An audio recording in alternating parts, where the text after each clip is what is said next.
Kerana cara resminya dalam pengumuman Yang Amat Berhormat Perdana Menteri baru ini bahawa NADMA dan APM sekarang ini letakkan cara terus di bawah TPM. Artinya kami adakan koordinasi dan maklumat yang dikemas kini sentiasa sampai kepada saya. Dan kami telah memulakan sebenarnya tahun lepas bahawa kedua-dua ketua pengarah hadir ke dalam mesyuarat pasca kabinet. Ini artinya walaupun mereka tidak di bawah KKDW, tetapi saya terlibatkan mereka di dalam mesyuarat pasca kabinet itu. Untuk mesyuarat tadi, maklumat terakhir mengenai luruan gelombang kelima monsun Timur Laut ini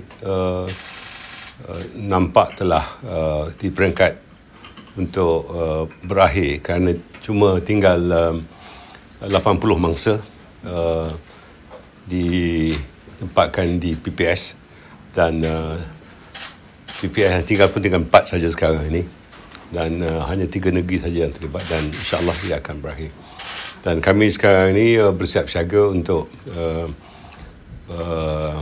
persediaan di Sabah dan Sarawak. Ini mungkin akan bermula dalam bulan Februari, tetapi kesiapsiagaan kita mulakan daripada sekarang. Kami mengucapkan banyak terima kasih kepada Yang Amat Berhormat Perdana Menteri yang telah pergi mengadakan lawatan resmi ketika banjir di Kelantan baru-baru ini, dan ini memberikan impak yang besar di sana. Terdapat permintaan untuk pam banjir dan NADMA telah memberikan peruntukan kepada JPS, Jabatan Pengairan dan Saliran, dan permintaan itu daripada bulan Mac tahun lalu. Dan walaupun saya dapat laporan pam berkenaan masih belum diserahkan kerana ianya melibatkan prosedur perolehan, saya telah meminta supaya agar di dalam keadaan tertentu dan gawat begini, prosedur itu biarpun diikuti tetapi mestilah dicari jalan sebaik-baiknya untuk pencerahan dilakukan dengan segera.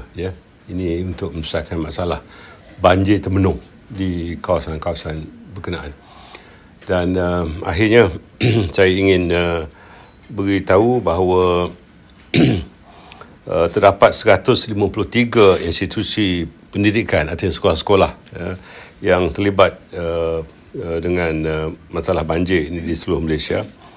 Dan setakat ini secara kumulatif keluasan kawasan pertanian yang terjejas akibat monsun Timur Laut ini melibatkan kira-kira 4,893.73 hektar yang terlibat, dan anggaran kerosakan setakat ini lebih kurang dalam 22.8 juta ringgit.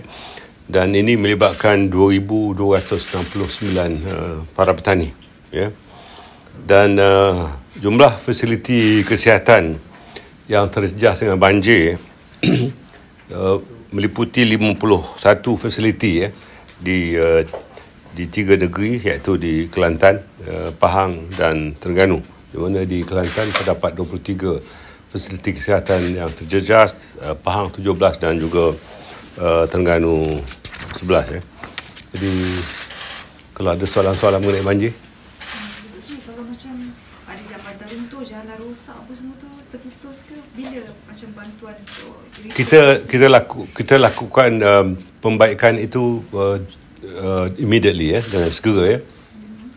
Umpamanya tahun lepas di Felda Selancar, bila berlaku saja sebelah pagi petangnya saya telah sampai, dan kita bina jambatan Belly Bridge dengan kerjasama Angkatan Tentera Malaysia, khususnya Kor Jurutera dan juga GKR, serta melibatkan peruntukan daripada NADMA dan koordinasi oleh APM.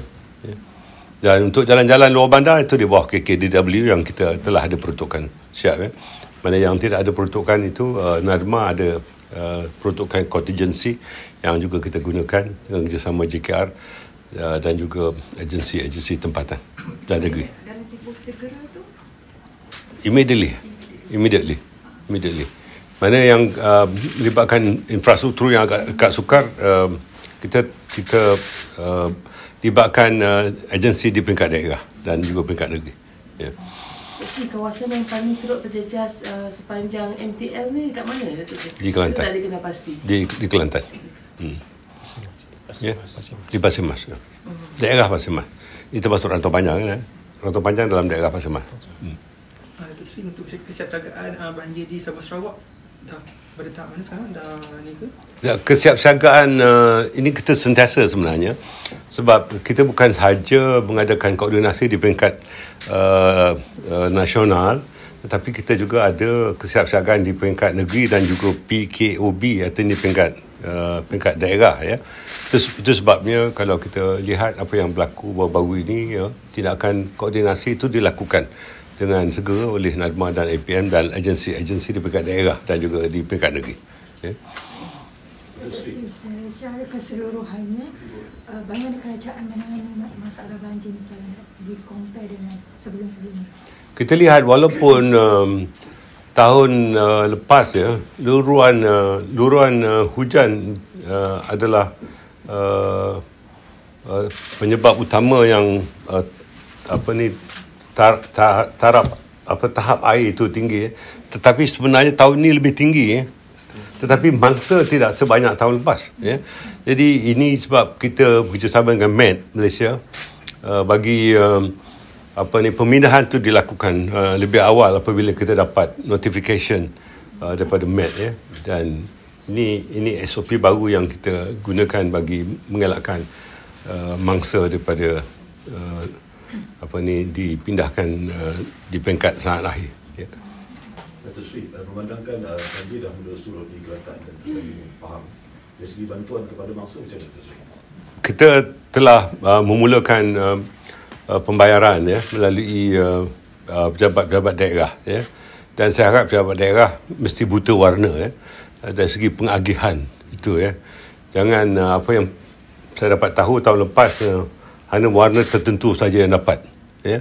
Jadi ini wang persekutuan ya, dan kita serahkan kepada agensi negeri dan daerah bertujuan untuk memberikan kepada mangsa yang terlibat, bukan mengikut warna ya. Dan ini mesti dilakukan ya, kalau mereka benar-benar jujur untuk membantu rakyat.